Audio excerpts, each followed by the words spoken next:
Hey guys, I've been working in my workshop. I built these tower cabinets 4 years ago when I moved in the house. So I just now added all of these dividers. Stick around, I'm going to show you how I built and installed these drawer organizers. You're going to like this one. I do.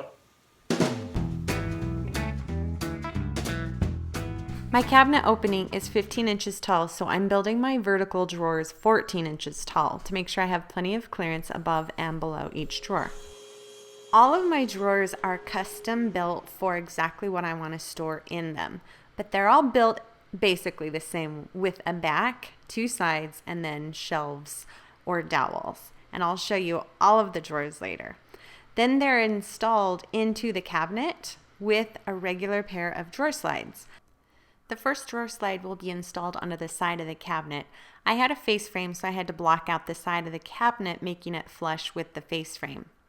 I use a 3/8 inch piece of scrap beadboard to set the glide on top of while I installed it. This way I can make sure that my drawer does not scrape the bottom of my cabinet when I open and close it.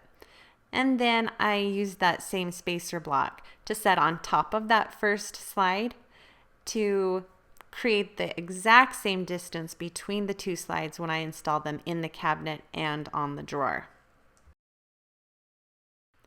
Now onto the drawer part of the slide. The slide is installed flush with the bottom of the drawer. So I use a scrap of wood to, line it up and make sure that it's flush. I also use a scrap of wood on the front of the drawer to make sure that the front of the drawer slide is exactly flush with the drawer. And then I use that same spacer block and to create the exact same distance between the two drawer slides on the drawer that I installed in the cabinet. I'm using a self-centering drill bit and drilling pilot holes for all of the screws so that I don't strip them out. And the screws I'm using on the drawer, since this is 1/2 inch plywood, they're just 1/2 inch screws.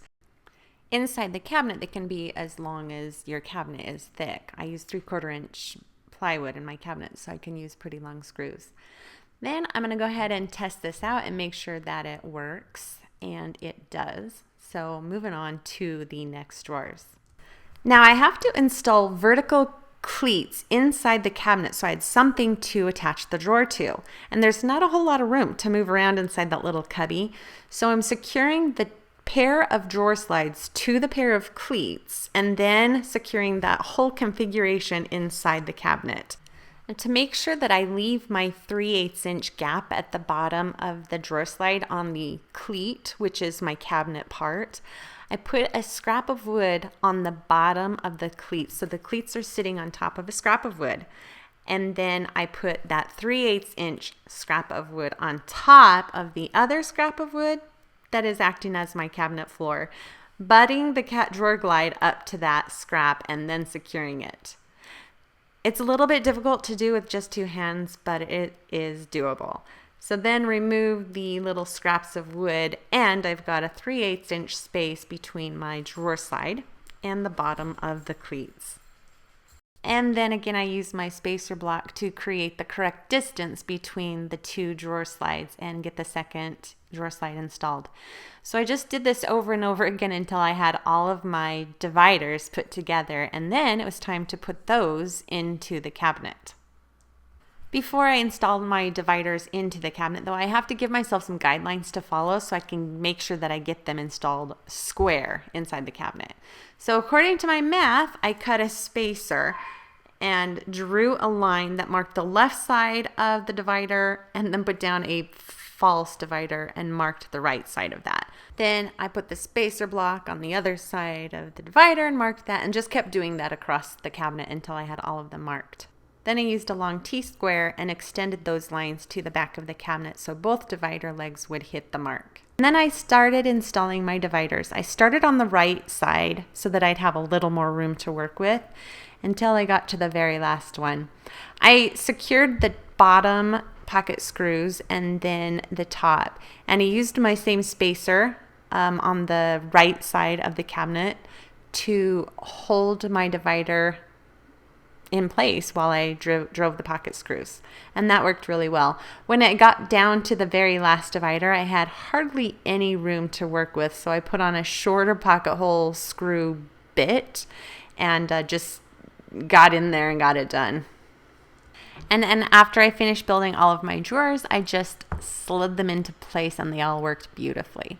Now on this section, I added face frame dividers because the shelf and face frame above this section seemed to have bowed a little bit.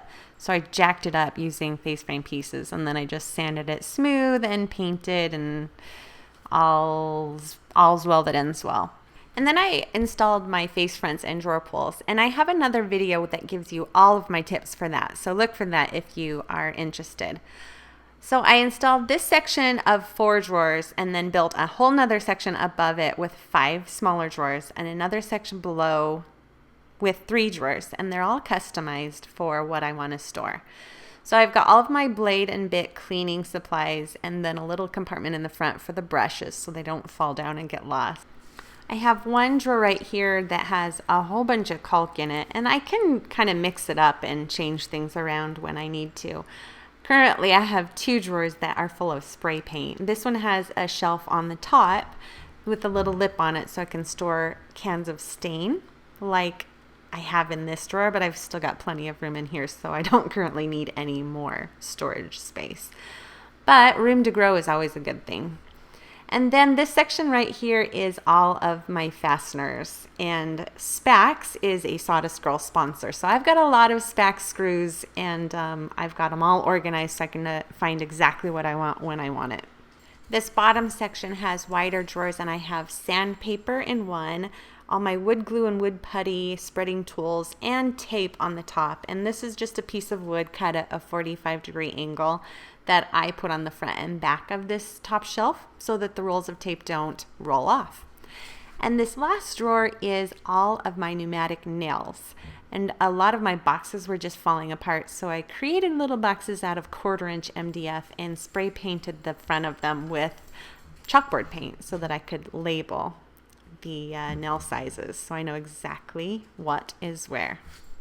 So that is my new storage in my workshop. I have 2 blog posts on my blog. If you want to check the video description, I'll give you links to that. One is step-by-step the process of installing the vertical dividers and the drawer slides onto the drawer parts and the cabinet part.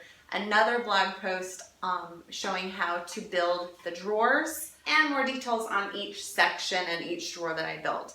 Also, I have plans available on my blog, so check that out, and thank you so much for watching. I'll see you next time.